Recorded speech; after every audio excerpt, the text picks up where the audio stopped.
Welcome to the Real News Network. I'm Paul Jay in Washington. On Sunday evening, President Obama announced a deal to raise the debt ceiling.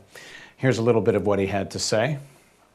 The first part of this agreement will cut about $1 trillion in spending over the next 10 years, cuts that both parties had agreed to early on in this process.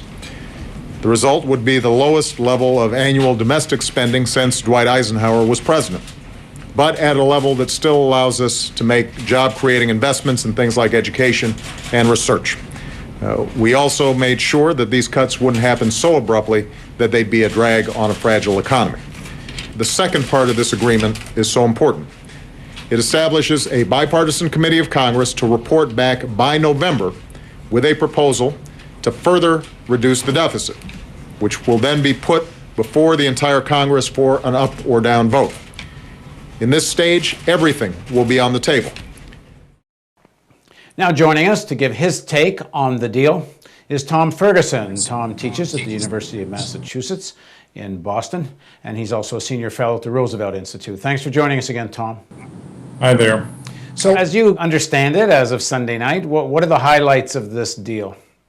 Well, I'd say the highlights are, frankly, it's a totally Republican-oriented package in the sense, if given all of the cash that has been earned by America's top income earners in the last decade, you'd think that a Democratic president with still a Democratic Senate could manage to sort of stick up for some kind of tax on the highest incomes, a tax rise, but he didn't do it. At no point did they make any serious effort in these negotiations. I mean, they were clearly planning for a very long time to do basically nothing in the way of tax rises on the wealthy, just like, they did that deal, that ridiculous deal at the end of last year after campaigning, about not extending the Bush tax cuts for the whole election thing.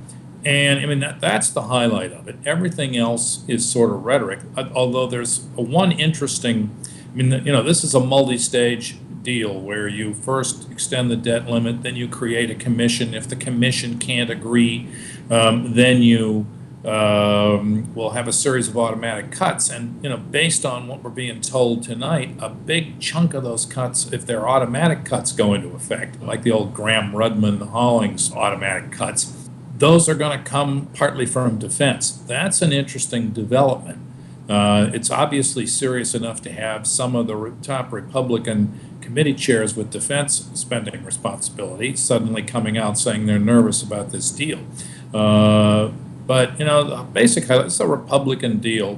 One of the things we know about it is that there's going to be $900 billion of cuts right away. And it's all coming out of what one would call benefits that ordinary people get from the government. So it's coming out of housing, it's coming out of transportation, it's coming out of education. So all the short-term cuts are out of social programs, no tax raises, as you say. So I guess the question is, do you think this is like the only pragmatic thing that Obama could have achieved? Is it a capitulation? Or is he just following up on a promise he made to some conservative pundits when he first got elected, where he said he was going to take on entitlement programs? I'd say this is the culmination of where his presidency has been going up to this point. I mean, this is a guy who has, just not delivered on anything he promised the people who elected him, basically. And, is now presiding over an economy that looks like it's sliding back into recession, which is a point you really have to follow up on here, Paul. It's a pretty important point. I mean, as based on what we know about this agreement, if they can't agree on more cuts, they will get in that commission. They are going to do a kind of Doomsday Machine where they'll cut the automatically. Now, some of those cuts would presumably come even in 2012. And you got to say, with the American economy in its current position, what are they doing talking about making any near-term cuts at all? All the current numbers show increasing depth of recession and maybe double dip, as they say, but the job growth is practically stalled. So your point here is that not only are they not passing stimulus, they have this doomsday machine that's going to either by agreement or otherwise have far more significant cuts, which is an even bigger drag on the economy. And I would add this too. I mean, tonight there were some people in the White House saying in response to Democratic criticisms, well, we can do tax rises in the second stage, maybe in this committee that has to be set up. Now, just think about this for a second. I believe that committee is going to start its work, later this fall. I think it reports meets or something November or so. I mean, details aren't out yet.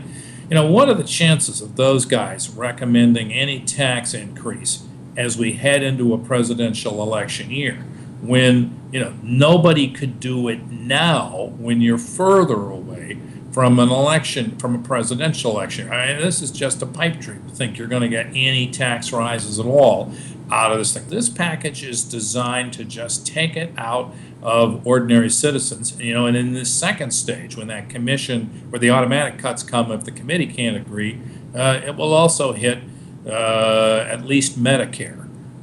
Seems to be plainly indicated that can be cut too. There was some pious rhetoric about, well, we're going to make sure that it hits the providers and not the people. That's just crazy. I mean, in an oligopoly, I've talked about this with you before, and when you've got a chain of oligopolies, as you have in Medicare, the notion that you can make the oligopoly pay instead of the customers is really quite fantastic. Some people are suggesting, and certainly the White House is, that Obama didn't have a choice here. He keeps saying this isn't the deal I really wanted to do. But he did have an alternative here, and many people are suggesting, including former President Bill Clinton. This isn't just people from the Progressive Democratic Caucus, and Bill Clinton certainly was never a member of that. That President Obama could have used the 14th Amendment. He could have used his executive power and simply said, I'm going to raise the debt ceiling here, and if you want to go challenge me, go ahead.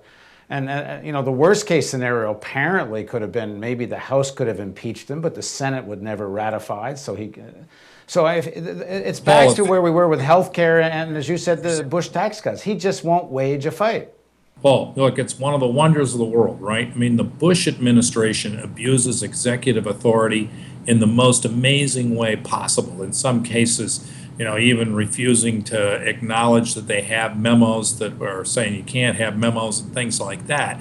And you get relatively little pushback, but you get all kinds of folks saying, gee, it would be really terrible if Obama invoked the 14th Amendment. My take is, none of that was even necessary. All the guy had to do was set up 3 or 4 months ago with a good national campaign to explain to the population what their stakes were in tax cuts and Medicare. I mean, I have to say this, let's not be taken in here too much. The poll evidence here is overwhelming. People don't want cuts to Medicare. They didn't want any to Social Security. I like to think that the long campaign lots of folks made on that point to just sort of straighten out the fact that Social Security doesn't add to the deficit, has had some effect. But he could have made issues of these things. They never did. They just, from the beginning, it was obvious to me, and I, at the risk of, I actually told you this, I'm sure, some weeks back. It was obvious he was going toward a deal that was mostly entirely spending cuts almost from the get-go. That's just the long and the short of it.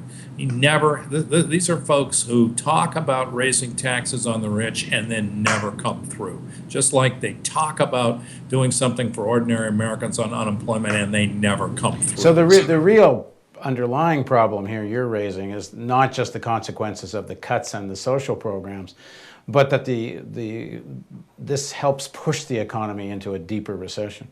I think you have both short and long run problems. The short run problem is obviously, one of these, it's clear they need to do something to stimulate the economy. You can always do so-called balanced budget multiplier things where you actually tax as much as you spend and you actually drive the economy up on that, even though that's a well-known principle. It's been ensconced in the literature since, I think, the late 1940s. Even though lots of people, Republicans profess to find it, a contradiction in terms. These guys got to do something, and this has made it a lot harder. This is a little scary. It has, I've spent a lot of time in my life studying the Great Depression, and You could see in 1931, 2 years after 2 years of this, lots of governments and lots of countries pause for a minute, consider whether they should do something, and then most of them make the choice to go back into austerity. From there on, everything just gets worse and worse.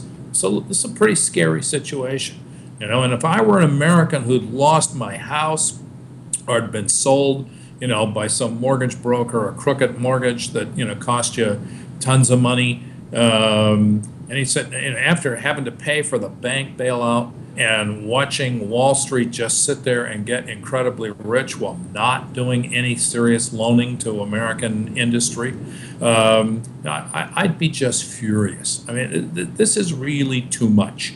I think we've gone beyond the bounds of sort of any acceptable democratic policy. I have to say that, I'm not in the business here. When I'm talking to you, I'm an analyst. I'm not an advocate. But, if I step out of that role for a second, I entirely understand Senator Sanders when he said somebody needs to primary this guy. People have to stand up. The Democratic Party has become quite like the old Republican Party, while the old Republican Party has become, well, in some cases, what can I say, somewhere over the rainbow. Thanks very much for joining us, Tom. And I know you meant a rather darkly colored rainbow. Thank you for joining us on the Real News Network.